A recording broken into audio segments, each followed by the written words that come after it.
अस्सलाम वालेकुम दोस्तों।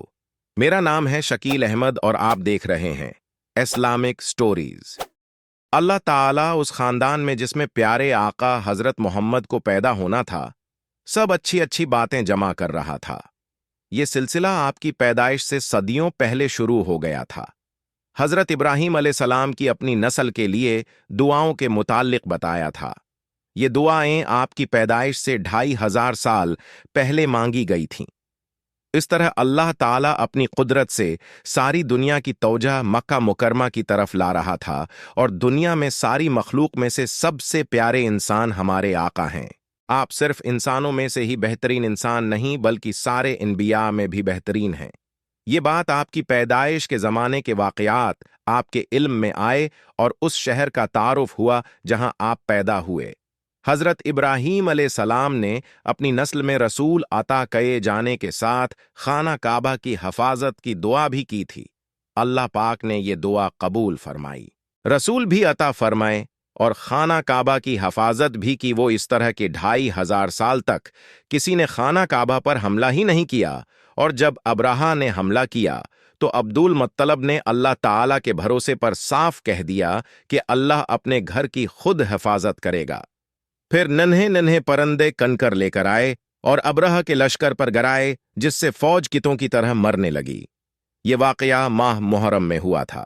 उसी जमाने की बात है, अब्दुल मुत्तलब ने एक ख्वाब देखा कि एक दरख्त है जिसकी चोटी आसमान तक है, उसकी शाखें मुशरिक और मगरिब में दूर दूर तक फैली हुई हैं।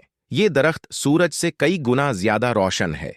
कुरैश का एक गिरोह उसकी शाखों से लटका हुआ है, एक दूसरा गिरोह उसकी शाखों को काटने के लिए आगे बढ़ता है। इस गिरोह को कुरैश का एक खूबसूरत जवान, जिसके जिस्म से खुशबू निकल रही है, मार मार कर भगाता है।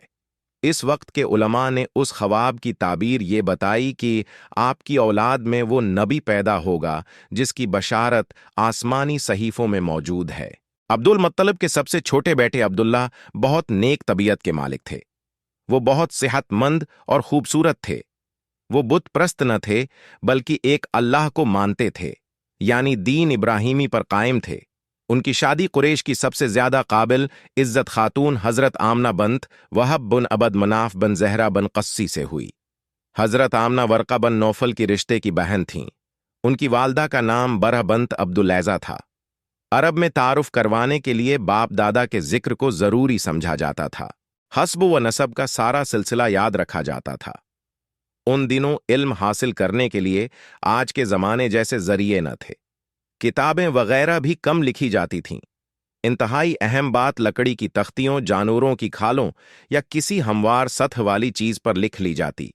मगर ज्यादा काम याददाश्त पर चलता वो लोग जाहिल नहीं थे। उनमें बड़े बड़े आलम और शायर गुजरे हैं। हसब वनिसब के तो बहुत माहिर होते थे।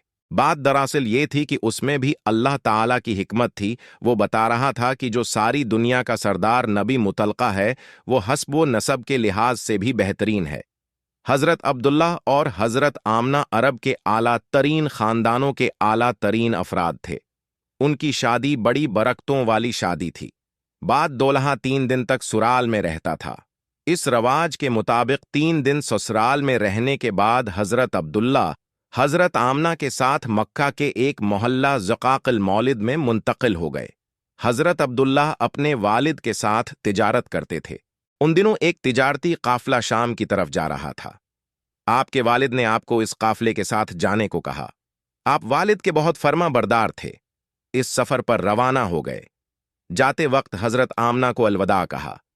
वो आखिरी सफर पर जाने के लिए अलविदा थी, क्योंकि आप शाम के सफर से जिंदा वापस न आए। रास्ते में बीमार हो गए। आपकी ननिहाल मदीना में थी, वहां 1 माह ठहरे, मगर सेहत याब न हो सके। इस तरह आप हजरत आमना को अकेला छोड़कर मुसाफिरत में अपने अल्लाह ताला के पास चले गए। आपकी वफात हजरत अब्दुल मुत्तलब और मक्का वालों के लिए बेहद सदमे का बाइस थी। हजरत आमना बेहद साबर व शाकिर खातून थीं। बड़े सब्र और हौसले से उस मुश्किल को बर्दाश्त किया। हजरत अब्दुल्लाह कोई रईस आदमी न थे। फूत होने पर उनका तरका चंद जाना और शाब अबी तालिब में एक मकान, एक दुकान, खजूरों और चमड़े का कुछ जखीरा, 2 गुलाम और एक लौंडी थे। ये लौंडी, जिनका नाम उमे ऐमन था, बड़ी वफादार और समझदार खातून थीं। हजरत आमना का बहुत ख्याल रखती और हर वक्त खिदमत में हाजिर रहती।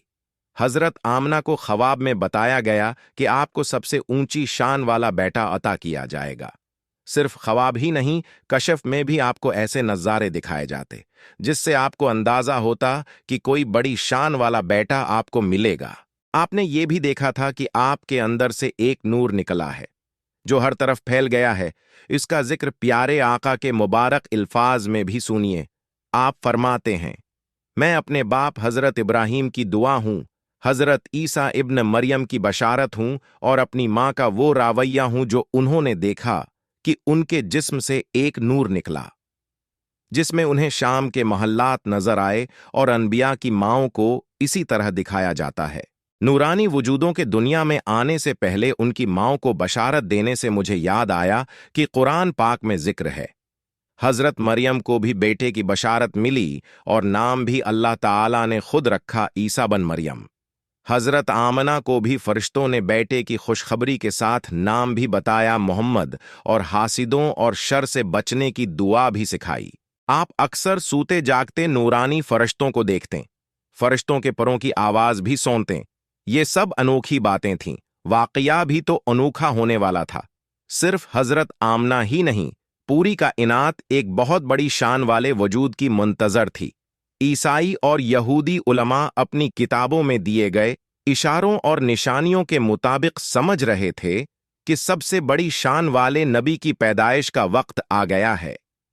कैसर रोम ने सतारों को देखकर कहा, मालूम होता है कि अरब का नबी पैदा होने वाला है।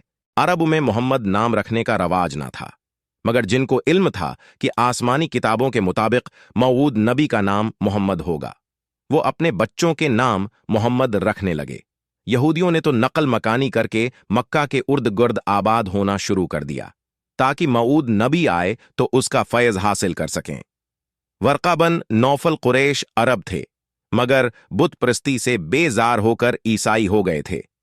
उनका अंजील का मुताला था, बल्कि उन्होंने अंजील का उबरानी जबान में तर्जुमा किया था। उन्हें यकीन हो गया कि कुरैश में मऊद नबी पैदा होने का वक्त आ गया है।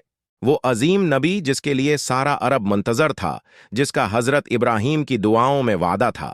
वो मऊद नबी जिसके लिए सारे यहूदी मुंतजर थे कि फाबान की चोटियों से एक नबी बरपा होगा। वो वजह तख्लीक कायनात नबी जिसके लिए जमीन व आसमान चश्म बराह थे। गरज ये कि नूरालाही के मजहर नूर अहमदी के जलवा फरमाने का बाबरकत वक्त आ गया था। 12 रबिया लावल, सूरज निकलने से कुछ पहले हजरत आमना की गोद में वो चांद आ गया जिसकी बशारतें उन्हें मिल रही थीं। तब अर्शमाला से वो नूर का तख्त उतरा, एक फौज फरिश्तों की हिमराह सवार आई। आपकी विलादत मक्का के मोहल्ला सूक लैल में हुई। आपकी दाया का नाम शफा था, जो मशहूर व मोहतरम सहाबी रसूल हजरत अब्दुर्रहमान बिन औफ की वालिदा थीं। सबसे पहले बच्चे को गोद में लेने की सआदत उन्हें को मिली। इंतहाई हसीन बच्चा, गोल चमकदार सा हसीन चेहरा पेशानी और नाक ऊंची आंखें, सियाह और रोशन पलकें दराज थीं। सिर बड़ा और बाल काले थे।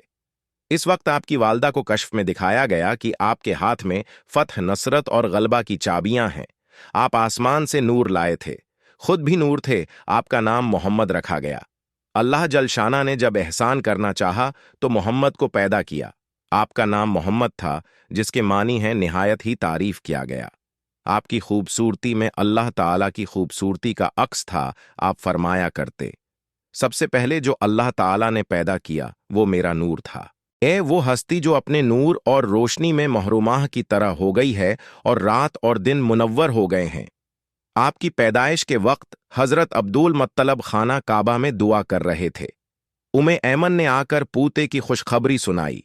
खुशी खुशी घर आए, पूते को गोद में लिया।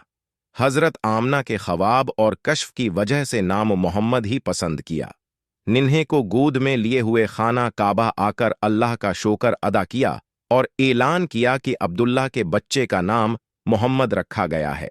अल्लाह ताला प्यारे आका मोहम्मद के नाम के सिदक़े हमारे गुनाह माफ़ फरमा दे, आमीन।